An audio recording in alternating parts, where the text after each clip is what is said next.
अभी हम लोग सॉल्यूशन का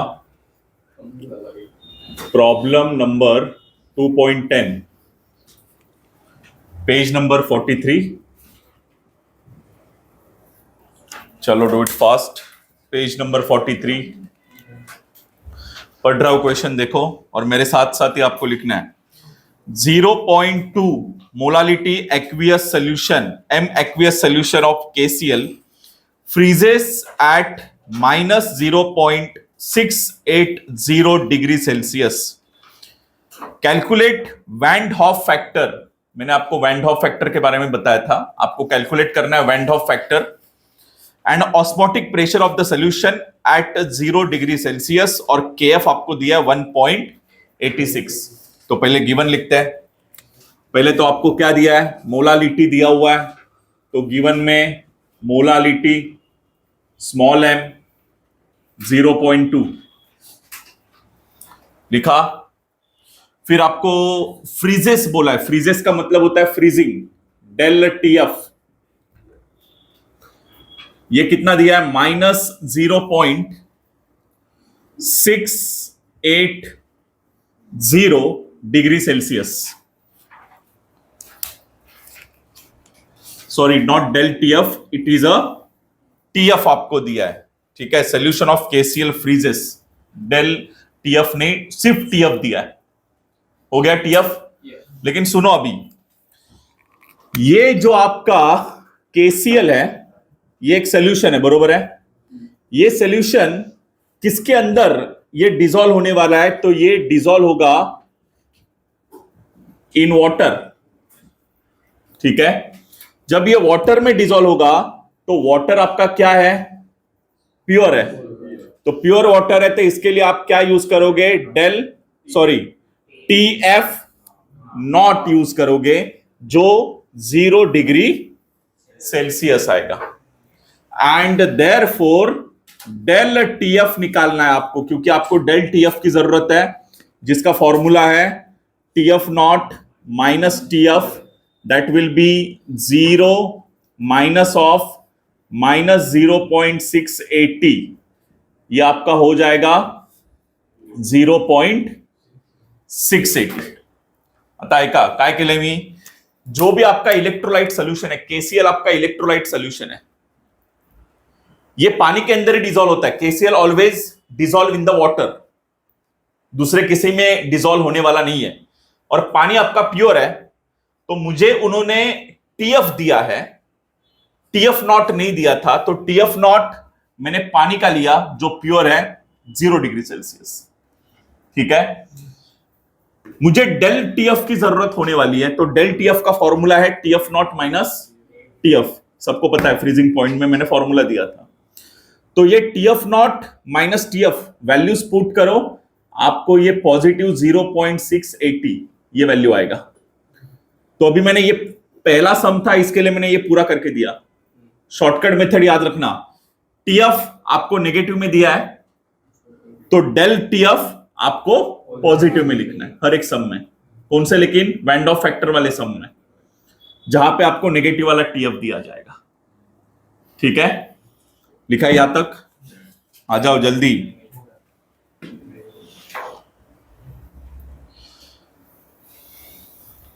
डन।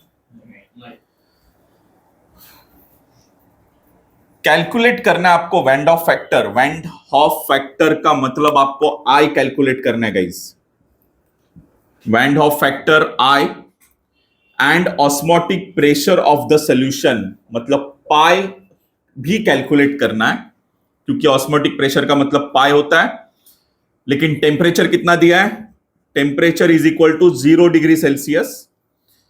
इसको केल्विन में कन्वर्ट करो, तो केल्विन कितना आएगा, 273 केल्विन।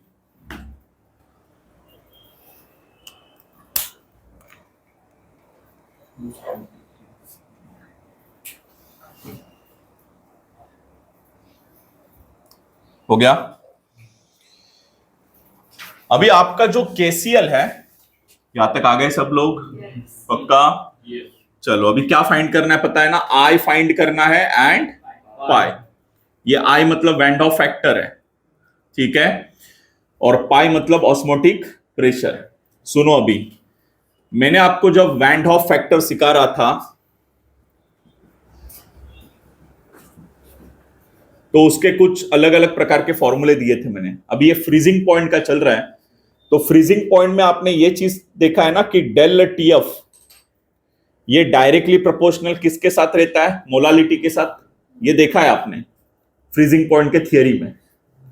डायरेक्टली प्रोपोर्शनल का साइन हटा दो तो इक्वल टू का साइन आएगा, और वहां पे प्रोपोर्शनल कांस्टेंट क्या आएगा? के एफ, जिसको क्या बोला जाता है? Cryoscopic constant. Cryoscopic constant. और जब ये वैन डर वाल्स फैक्टर में लिखा जाता है तो सिर्फ आपको इस इक्वेशन में यहां पे क्या मल्टीप्लाई करना है? आई को मल्टीप्लाई करना होता है। समझ में आ रहा है? तो यही सेम फॉर्मूला मैं यहां पे भी यूज करूंगा, del T F equal to I K F into M. यहां से मुझे डेल टी एफ का वैल्यू है, के एफ का वैल्यू भी दिया है शायद से उन्होंने, कितना दिया है? 1.86 केजी पर मोल, बरोबर। और ये m का मतलब मोलालिटी होता है, मोलालिटी भी दिया है 0.2, है ना। आई निकाल सकते हो आप। So I del T F divide by K F into M. तो I equal to del T F का वैल्यू 0.680, बरोबर। के एफ का 1.86 एंड मोलालिटी है 0.2। कोई डाउट यहां तक? अभी आपको लॉग निकालना है, बरोबर ना। लॉग के लिए ये 0.68 नहीं चलता, पॉइंट को शिफ्ट करो। तो एक तो 6 पॉइंट करो, नहीं तो 68 पॉइंट किया तो भी चलेगा, आपके ऊपर है, ठीक है। तो यहां पे I इज इक्वल टू, ये पॉइंट को मैं पीछे की तरफ लेके गया, ठीक है। तो ये 2 डिजिट पीछे गया तो 68 इंटू 10 कितना होगा? -2 हो जाएगा, डिवाइडेड बाय ये 1.86, ठीक है। ये 0.2 को भी एक शिफ्ट करो ना, एक डिजिट, तो ये क्या होगा? 2 इंटू 10⁻1 होगा, बरोबर। तो अभी आप I इक्वल टू 68, 1.86 इंटू 2, ये 10⁻², 10⁻1 ऊपर गया, 10⁻1 हो गया, बरोबर ना। तो ये आई थिंक 10⁻1, बरोबर।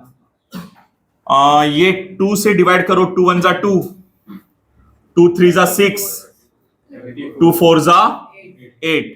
तो I इक्वल टू 34 अपॉन 1.86। अभी 34 का लॉग निकालो एंड 1.86 का लॉग निकालो, आएगा। तो लॉग 34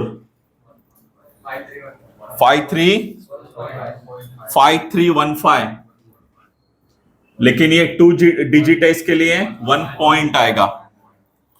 एंड ये न्यूमरेटर हो गया, डिनोमिनेटर में लॉग 1.86 कितना आया? 2696 आना चाहिए, सॉरी 2695, ठीक है। और ये 1 है तो 0 पॉइंट आएगा। फिर आप न्यूमरेटर माइनस डिनोमिनेटर, 1.5315 माइनस 0.2695 कितना आएगा? -1.2620। इसका एंटीलॉग निकालो, तो एंटीलॉग इतना कितना आएगा? ये 10⁻1 आएगा, क्योंकि 1 है यहां पे। 0.26 में देखो, 2 and 0, 1.828 इतना आना चाहिए। 1.828 इंटू 10⁻1 इंटू 10⁻⁻1। ये 1 और -1 कैंसिल होके आपका I आएगा 1.828। ये मिला आपको I, बरोबर है। अभी I मिलने के बाद क्या चाहिए? अभी आपको पाई की वैल्यू सुनो अभी रे, मैंने आपको पाई पाई मतलब ऑस्मोटिक प्रेशर का थियरी, मैंने आपको पाई की वैल्यू दी थी CRT, ऐसा एक इक्वेशन था आपके पास। वैन हॉफ फैक्टर में उसको सिर्फ क्या करने का है, आई के साथ मल्टीप्लाई करो इसको। तो यहां पे पाई इक्वल टू क्या आएगा, ICRT। आई की वैल्यू अभी आपके पास है 1.828। सुनो, सी का मतलब क्या होता है, कंसंट्रेशन, लेकिन ये मोलालिटी के साथ कन्वर्ट करो तो ये आपका बन जाएगा मोलालिटी। ये आर मतलब यूनिवर्स गैस कांस्टेंट 0.0821, और टेम्परेचर कितना दिया आपके लिए 273 इंटू क्या आएगा 273 आएगा। ठीक है, मोलालिटी 1.828, मोलालिटी कितना है 2 इंटू 10⁻⁻1 ना, 0.2, 2 इंटू 10⁻⁻1 इंटू 0.0821, 273 करेक्ट है। जिसको मल्टीप्लाई करना है वो मल्टीप्लाई करो, जिसको लॉग निकालना है वो लॉग निकालो। ठीक है, तो मैं डायरेक्टली आंसर दे रहा हूं, पाई की वैल्यू 8203, ये 10 आएगा -3। लेकिन पाई हमेशा हम लोग किस में निकालते हैं, एटीएम में निकालते हैं। मैंने आपको उस न्यूमेरिकल में समझाया था, पाई ऑलवेज इन एटीएम। तो 10⁻³ को आप क्या करो, क्या करोगे, एटीएम में कन्वर्ट करो। ठीक है, तो ये आई थिंक आपका आंसर 8.203 इतना आएगा एटीएम। ठीक है, लवकर लिया गाइस। अभी नेक्स्ट क्वेश्चन है, देखो सबका ध्यान होना चाहिए। प्रॉब्लम नंबर 2.11 ये आया था, प्रॉब्लम नंबर 2.11 पेज नंबर 43। देखो 0.01 m, m मतलब क्या है, मोलालिटी, स्मॉल m दिया है ना, तो स्मॉल m मतलब मोलालिटी। तो आप पहले मोलालिटी लिखो, m जल्दी से, मोलालिटी दिया हुआ है 0.01। ये पॉइंट को हटा दो, 2 डिजिट पीछे शिफ्ट हुआ ना ये, तो ये कितना आएगा 1.10⁻²। चलो जल्दी से मोलालिटी मिल गया।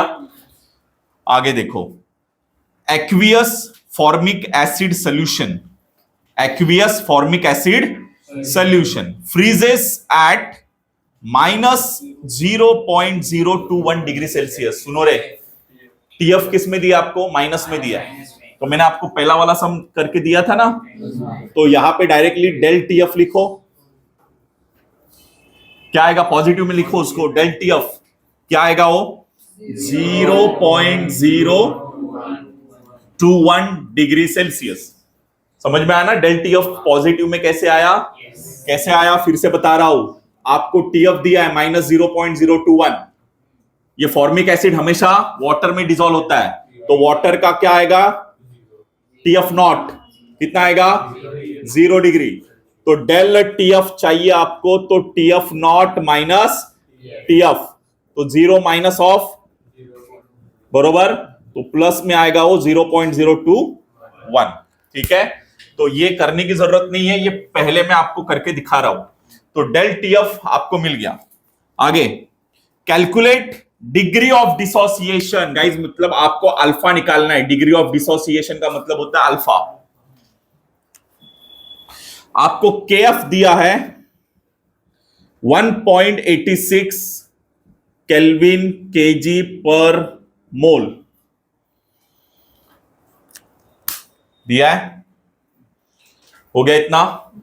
चलो पहले आप सुनो, अल्फा का मतलब मैंने आपको रिलेशन एक बताया था, देखो लास्ट वाला टॉपिक था अपने थियरी में, तो मैंने आपको एक इक्वेशन दिया था, अल्फा इज इक्वल टू, नीट आई का, alpha is equal to I-1 upon N-1। ये फॉर्मूला है degree of dissociation.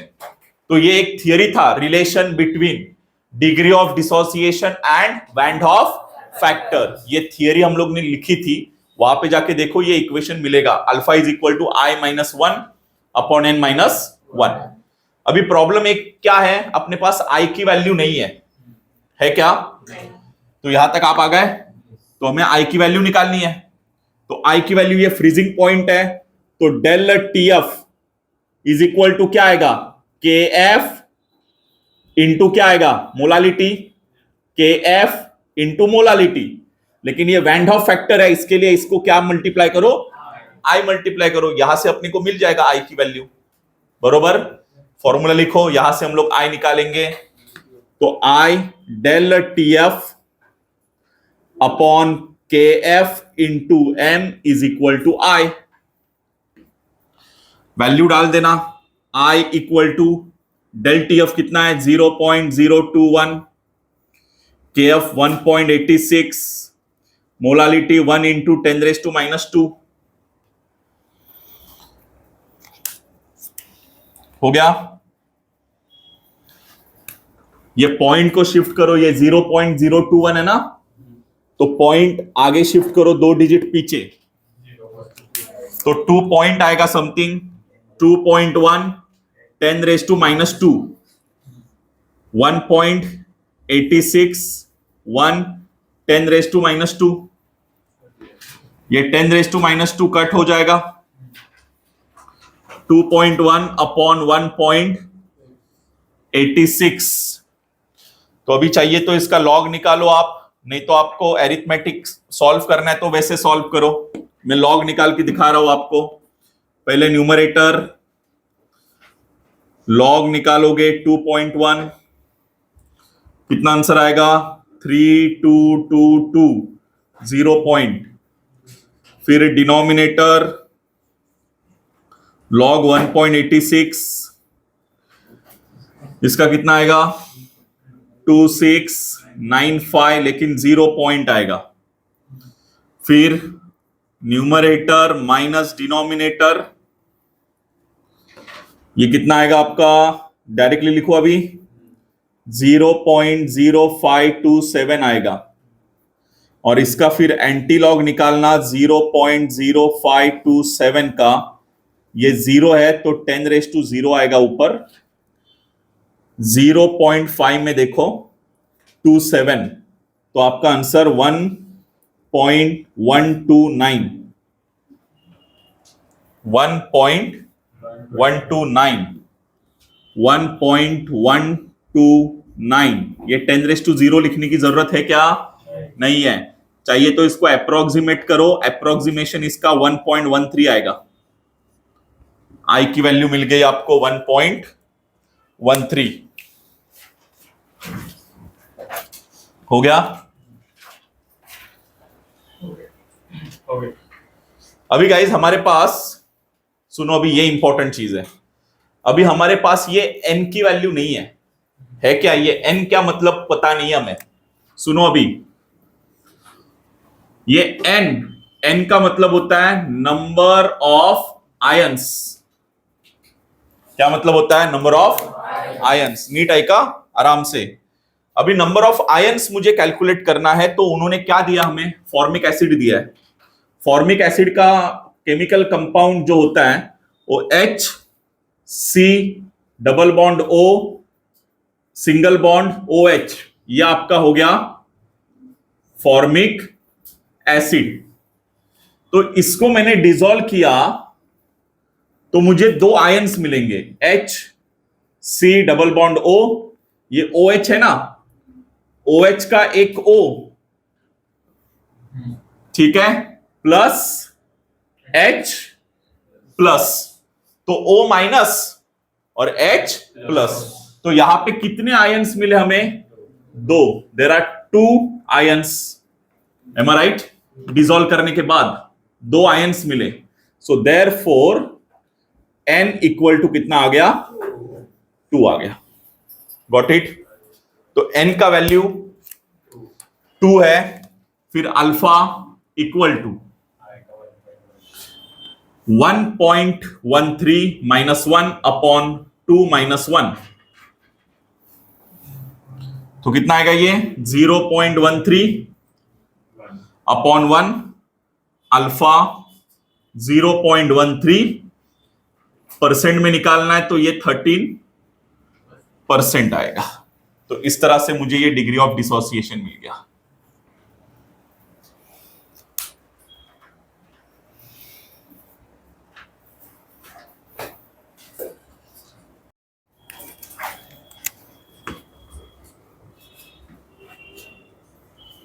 Problem 2.12 page number 43 पे ही है। पढ़े क्वेश्चन क्या दिया देखो, 3.4 ग्राम, ये भी क्वेश्चन आ चुका है, नीट लक्ष्य दिया। 3.4 gram of CaCl2 NEET I का dissolve in 2.5 litre of water. कौन डिसॉल्व हो रहा है? अरे CaCl2 ये डिसॉल्व हो रहा है। जब ये डिसॉल्व हो रहा है मतलब ये कौन हो गया? सल्यूट हो गया। हुआ कि नहीं?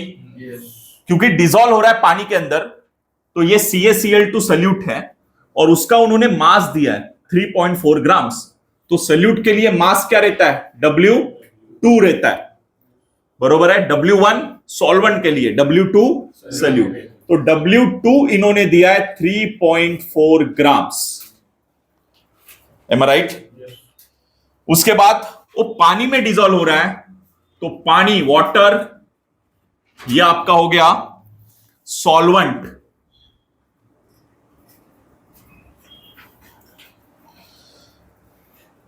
तो इन्होंने आपको लीटर में दिया, लेकिन लीटर में मत लिखना, उसको वॉल्यूम में लिखना, ठीक है। तो वॉल्यूम दिया है 2.5 लीटर। एक्चुअल में उन्होंने वॉल्यूम दिया है 2.5 लीटर। हो गया? आपको टेम्परेचर कितना दिया है उन्होंने? Temperature is equal to 300 Kelvin. ये चाहिए तो 300 केल्विन को ऐसे भी लिख सकते हो, 3 × 10⁻² केल्विन। कैलकुलेशन पर्पस के लिए इजी हो जाएगा ये। What is the osmotic pressure of the solution? Pi निकालना है, ऑस्मोटिक प्रेशर। और दूसरा क्या निकालना है? वैन हॉफ फैक्टर निकालना है गाइस। वैन हॉफ फैक्टर निकालना है फॉर CaCl2 इज 2. अच्छा नहीं, एक ही चीज है। What is osmotic pressure and van Hoff factor दिया है, मतलब आई दिया है गाइस उन्होंने। आई कितना दिया है? 2.47। वैन हॉफ फैक्टर दिया हुआ है, आई का वैल्यू दिया है उन्होंने 2.47। हो गया? तो अभी W2 V1 T पाई, तो पाई का मतलब ऑस्मोटिक प्रेशर है, बरोबर है। तो पहला तो पाई का फॉर्मूला मुझे याद आ रहा है, CRT। M I right? सिर्फ CRT को I से कन्वर्ट करो तो ये वैन हॉफ फैक्टर का हो जाएगा osmotic pressure. M I right? लेकिन ये C का मतलब क्या होता है? नहीं, हाँ कंसंट्रेशन, लेकिन N/V। अरे कंसंट्रेशन का मतलब होता है N/V, लेकिन ये सल्यूट है ना, तो यहां पे सिर्फ क्या डालो? N2/V। तो I, C का मतलब है N2/V इंटू RT। करेक्ट है? लेकिन आपका जो N2 है that is number of moles. क्या होता है number of moles? Mass upon molar mass. तो W2/M2 आएगा। तो यहां पे I W2 RT upon M2 into V। तो ये फॉर्मूला है एक्चुअल में ऑस्मोटिक प्रेशर का। मैं डायरेक्ट भी दे सकता था, लेकिन ये कैसे आया वो वापस मैंने आपको समझा दिया। ये पाई हो गया आपका मोलार मास। ऑस्मोटिक प्रेशर में आप मोलार मास निकाल रहे थे, ठीक है। थियरी में देखो ऑस्मोटिक प्रेशर का मोलार मास कैसे निकाला, यही सेम इक्वेशन आएगा, सिर्फ वैन हॉफ फैक्टर में आई के साथ मल्टीप्लाई करो उसको, ठीक है। तो ये हो गया आपका पाई। तो अभी वैल्यूज किस किस के हैं वो डाल देना। Pi equal to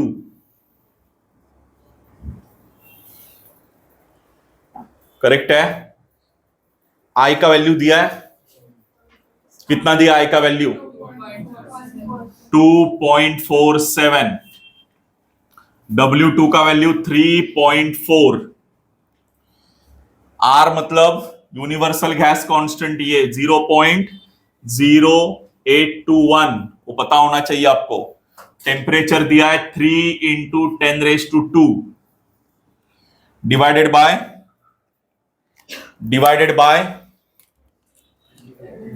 bye M2 मतलब क्या है रे? अरे M मतलब मोलार मास। अरे M2 का मतलब क्या है? मोलार मास है। किसका मोलार मास है ये गाइस? M2 मतलब CaCl2 का है ना। M2 है ना, 2 मतलब सल्यूट, तो CaCl2 का मोलार मास है, पता होना चाहिए। नीट ऐका था गाइस। एक चीज हमें पता नहीं है, that is molar mass of CaCl2। ये पता नहीं हमें, कैसे निकालेंगे? 11th में सीखा था, फर्स्ट वाले चैप्टर केमिस्ट्री का। मोलार मास निकालने का एक तरीका है, ये Ca एक ही है ना, और Cl2 कितने हैं? 2, तो +2 इंटू Cl। तो एक टेबल दिया था मैंने आपको, Ca का मॉलिक्यूलर वेट ये कितना होता है? 40। 2 इंटू Cl का मॉलिक्यूलर वेट कितना होता है? 35.5। तो ये कैलकुलेट करोगे तो 40 प्लस 71 शायद से, करेक्ट है। तो 40 प्लस 71 ये आपका आएगा 11। तो आपका M2 ये इक्वल टू कितना मिला? 111। That is a molar mass निकालने का ये तरीका है, 11वीं में था ये आपको। सो आपका M2 आया 111 इंटू V कितना है? 2.5। M I right? अभी इसका एंटी लॉग, अब सॉरी इसका लॉग निकालोगे अभी आप? डायरेक्टली आंसर दे दूं या लॉग लिखा के दे दूं? पाई का वैल्यू अभी लॉग निकालना है तो पहले तो आपको पॉइंट को शिफ्ट करो, ये 0 पॉइंट समथिंग है ना। क्या करोगे आप? पॉइंट को शिफ्ट करोगे 8 पॉइंट, ऐसे लिखो आप 2.47, 3.4, 8.21 into 10⁻² into 3 into 10⁻², divided by 111 into 2.5। 10⁻², 10⁻² cancel हो गया, करेक्ट है। अभी इसका लॉग निकालो आप। न्यूमरेटर पार्ट लॉग 2.47 0.3927 आएगा, लॉग 3.4 0.5315 आएगा, लॉग 8.21 0.9138 आएगा, एंड लॉग 3 मतलब 30 में देखना है, पता है ना। लॉग 30 में देखोगे 4771। अभी मल्टीप्लिकेशन है तो एडिशन करोगे आप। एडिशन इसका आएगा 2.3151। फिर डिनोमिनेटर पार्ट लॉग 111 किस में देखोगे? 11 में 1 2.0457। फिर लॉग 2.5 25 में 0.39, ऐसा कुछ तो आना चाहिए। एडिशन करो इसका, एडिशन इसका कितना आएगा? 2.4436, इतना आना चाहिए। फिर आपको करना है न्यूमरेटर माइनस डिनोमिनेटर, बार में आंसर आएगा 8715, करके देखना बाद में। और फिर इसका एंटी लॉग निकालो 8715 10⁻⁻1 और यहां पे आएगा 7.422। ठीक है, बाद में चेक करना ये सब चीजें। 4 कहां पे? 2.5 111 का 2.0 हाँ 453 453 है, ठीक है, थोड़ा फार डिफरेंस इनर है, ठीक है, इतना ज्यादा डिफरेंस नहीं आएगा, थोड़ा बहुत आएगा। तो आपका पाई का आंसर ये आना चाहिए 7.422 10⁻⁻1। लेकिन पाई ऑलवेज एटीएम ऐका, एटीएम मध्ये सुनो, एटीएम में चाहिए ना, तो पॉइंट को शिफ्ट करो आगे, तो ये कितना होगा 0.7422 10⁻1 और 10⁻1 10⁻⁻1 कैंसल होके 0.7422 एटीएम, ये आपका आंसर आना चाहिए। ओके, कट करा। चलो गाइस, अभी 2.13 प्रॉब्लम नंबर पेज नंबर 44 पे जाना। पढ़ रहा हूं क्वेश्चन, देखो। Which of the following solution will have maximum boiling point elevation and which have minimum freezing point depression? लक्ष द्या, नुसतं इकडे तिकडे बघू नका। Which of the following solution, आपको उन्होंने 4 सोल्यूशन दिया है, A B C D, नीट ऐका। ए वाला सोल्यूशन दिया हुआ है, ठीक है, 0.1 मोलालिटी KCl, ये सोल्यूशन दिया है। बी वाला कितना दिया है आपको 0.05 NaCl। सी वाला कितना दिया है 1 AlPO4 एंड डी आपको कितना दिया हुआ है 0.1 MgSO4। ये 4 सोल्यूशन दिए और उन्होंने आपको क्या कहा है कि which of the solution have maximum boiling point? Maximum boiling point मतलब डेल टीबी मैक्सिमम निकालना है, ठीक है, ये आपको क्वेश्चन मार्क है। And which have minimum freezing point depression, minimum, ये आपको निकालना है सोल्यूशन का, ठीक है। तो ये 4 सोल्यूशन है, खूब इजी है, देखो 4 सोल्यूशन है। मुझे आपको इतना समझाना है कि डेल टीबी हो या डेल टीएफ हो, ये दोनों चीज डिपेंड किसके ऊपर करते हैं, डिपेंड ऑन सल्यूट पे, बरोबर है का। तो moles of solute depends on moles of solute पे डिपेंड करता है, ठीक है। तो अभी ये चारों का मुझे देखना है कि मैक्सिमम और मिनिमम ये दो चीज कहां पे आ रहा है। तो शॉर्टकट मेथड बताता हूं, देखो KCl है ना, तो इसमें K और Cl आ रहा है 2। NaCl है ना, इसमें दो चीज आ रही है, Na और 2। यहां पे Al एंड PO4 आ रहा है, अगेन 2।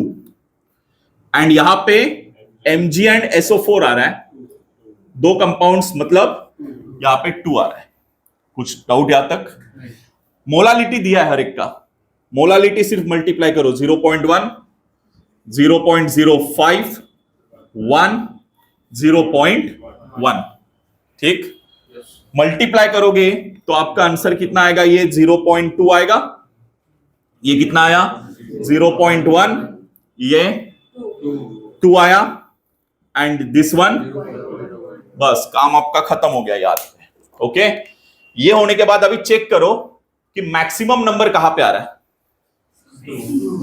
ये वाला पार्ट जिसमें मैक्सिमम नंबर आ रहा है, ठीक है, और मिनिमम नंबर कहां पे आ रहा है चारों में से, ये वाला पार्ट जिसमें मिनिमम वैल्यू आ रहा है। हो गया काम। So del T B max, ये मैक्सिमम सोल्यूशन कौन दे रहा है 1 AlPO4 and del T F minimum कौन दे रहा है 0.05, बस हो गया, ठीक है।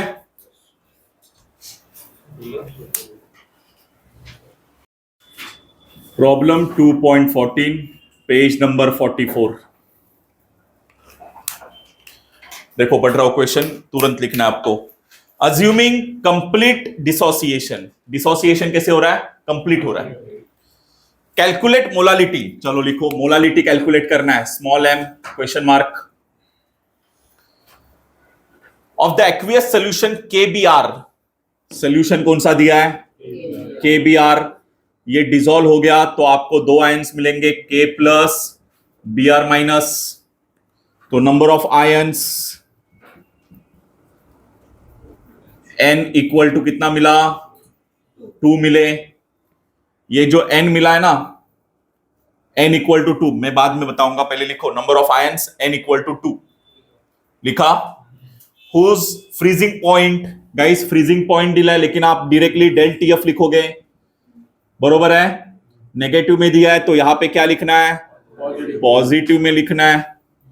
फिर आपको KF दिया हुआ है 1.86 kg mole inverse, M I right? सो ये सब कुछ हो गया। अभी आपको निकालना है मोलालिटी। तो अपने पास एक ही फॉर्मूला है, कौन सा? Del TF equal to KF into molality और I के साथ मल्टीप्लाई करो, यही है ना फॉर्मूला। यहां पे मोलालिटी का फॉर्मूला बनाओ, फिर del TF I multiplied with KF is equal to molality. लेकिन अभी मुझे ये बताओ, डेल TF है मेरे पास, कुछ है 2.95, मेरे पास KF है लेकिन मेरे पास I नहीं है। I है लेकिन मैंने नंबर ऑफ मोल्स निकाले, सॉरी नंबर ऑफ आयंस। यहां पे नंबर ऑफ आयंस को ही क्या बोला जाएगा? I। तो आपके पास I भी आ गया, वहां पे मेंशन करो कि नंबर ऑफ आयंस का मतलब होता है I। हो गया? वैल्यूज को डाल देना, 2.95, I का वैल्यू 2, KF का वैल्यू 1.86, सबका लॉग निकालोगे। मैं डायरेक्टली आंसर दे रहा हूं, मोलालिटी 7.930 इंटू 10⁻⁻1।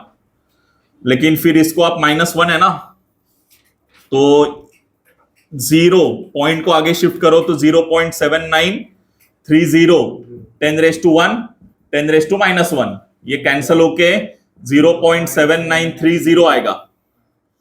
टेक्स्ट बुक में आंसर कितना दिया हुआ है? 0.793 दिया है, ठीक है। तो ये मोलालिटी आपको दिया हुआ है जिसका यूनिट कितना आएगा? मोल केजी इनवर्स। ये आपका होगा फाइनल आंसर। ओके, सो इस तरह से हमारा सोल्यूशन 100%